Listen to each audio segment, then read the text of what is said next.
There are places on our planet's map that we know less about than the surface of the moon. North Korea is one of them. It is a country with the same surface area as the state of Mississippi, with more than 26 million people closed off in a shell so thick that even its own citizens often don't know what is happening in the next town. We like to call it a strange country, but that word is too soft. North Korea is actually built brick by brick and law by law for one single purpose: to make sure nothing escapes control. Today I will tell you about some of the strangest rules of this state. Rules that one by one seem funny, but together paint the picture of a society built on fear. Let's start with something that seems harmless: hair. For years, there has been a story saying that North Korea only allows 28 official haircuts approved by the government. This has to be said clearly. This story has been proven false by journalists and researchers, and there is no proof of an exact list of 28 styles. But, like with many legends about this regime,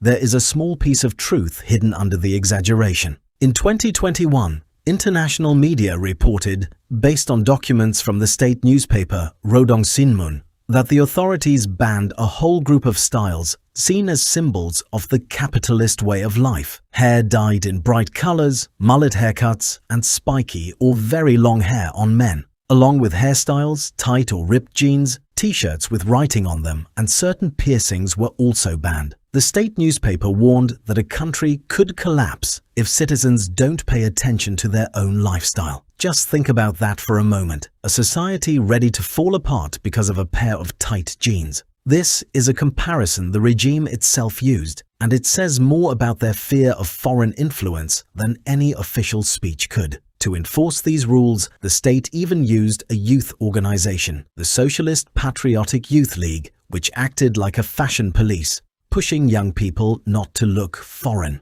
If you are one of the few foreigners allowed to set foot in North Korea, the first rule you will meet is not written anywhere visible, but it is absolute. You will not take a single step without a government-approved guide. The term tour guide is, in this context, far too generous. Their real job is to control exactly what you see, what you photograph, and who you talk to. Many reports from tourists who manage to bring footage out of the country show the same pattern. Guides who stop people from photographing certain buildings or statues, who block any contact with local people, and who sometimes even forbid access to a certain floor of the hotel where the tourist is already staying. It's as if you were visiting a house where some doors never open, and the host watches to make sure you don't even look toward them. This happens because the regime cannot stand the idea of not controlling what the world sees. Maybe the strictest of all North Korean laws is one that isn't written down, but is enforced with iron strength.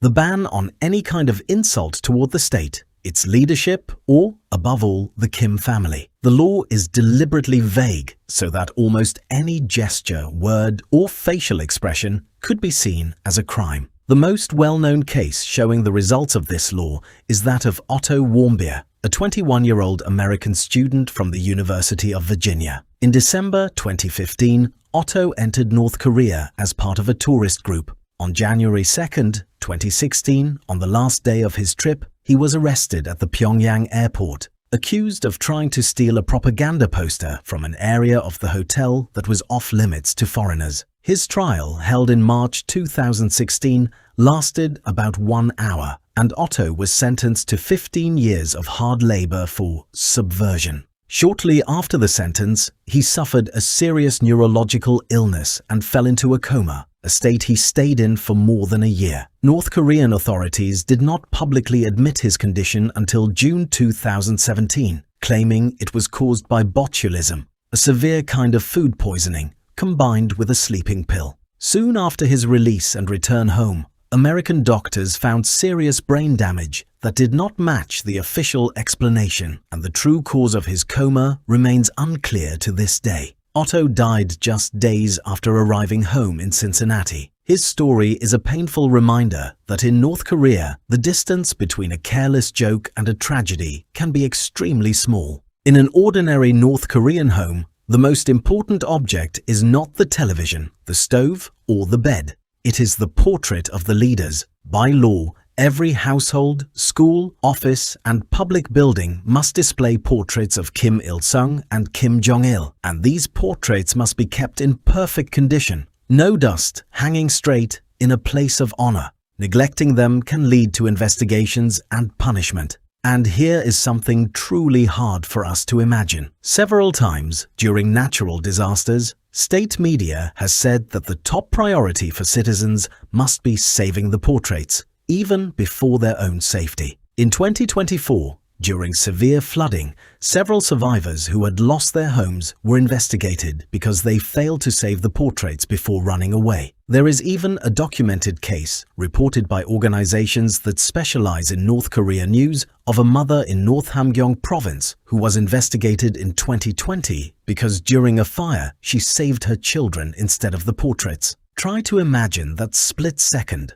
Flames climbing the walls, and somewhere in the mind of a parent terrified by the state, there is also this absurd fear that saving your own children could be seen as a mistake. Freedom of movement, something we take for granted, is a rare and tightly controlled privilege in North Korea. Owning a private car is not directly against the law, but in reality, only government officials, high-ranking military members, or so-called elite workers, people involved in activities the state considers essential, have real access to a vehicle. For everyone else, even traveling between cities requires a travel permit issued by the authorities, which must state the exact reason for the trip, and this is checked at checkpoints placed on main roads. What's more, living in the capital, Pyongyang, is not a choice. It is a privilege given based on loyalty to the regime, often passed down through several generations of a family. In practice, a North Korean citizen can be born, live and die without ever seeing the capital of their own country, simply because they don't have the necessary approval. The map of the whole country seems divided into separate rooms, and each person only has the key to the room where they were born. Communication with the outside world is perhaps the most feared kind of freedom for the regime in Pyongyang. International phone calls are basically forbidden to ordinary people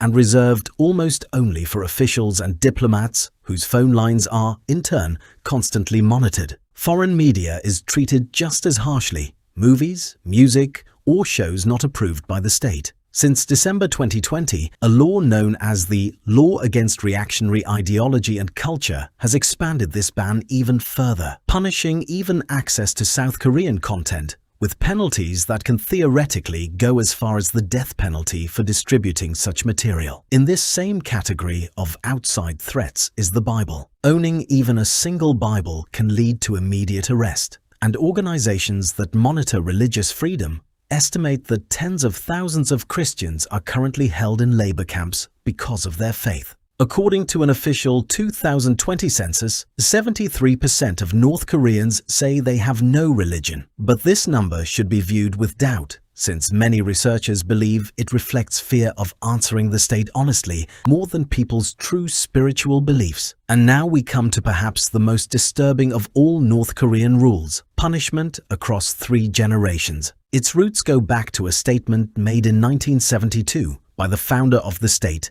Kim Il-sung, who declared that class enemies, whoever they are, must be eliminated along with their seed through 3 generations. This sentence became law. In North Korea, if a person is found guilty of a serious political act, it is not only that person who is punished, but also their children and grandchildren, sometimes for their entire lives in forced labor camps. This is known as the guilt by association system, and it explains why so few North Koreans try to escape the country, even when they might have the chance. It is not fear for their own life that stops them, but fear that their escape would bring suffering to the family left behind. If we look at all these laws as pieces of a puzzle, the final picture is not one of an eccentric country, but of a machine perfectly built for total control. A haircut, a pair of jeans, a phone call, a book, a dusty portrait.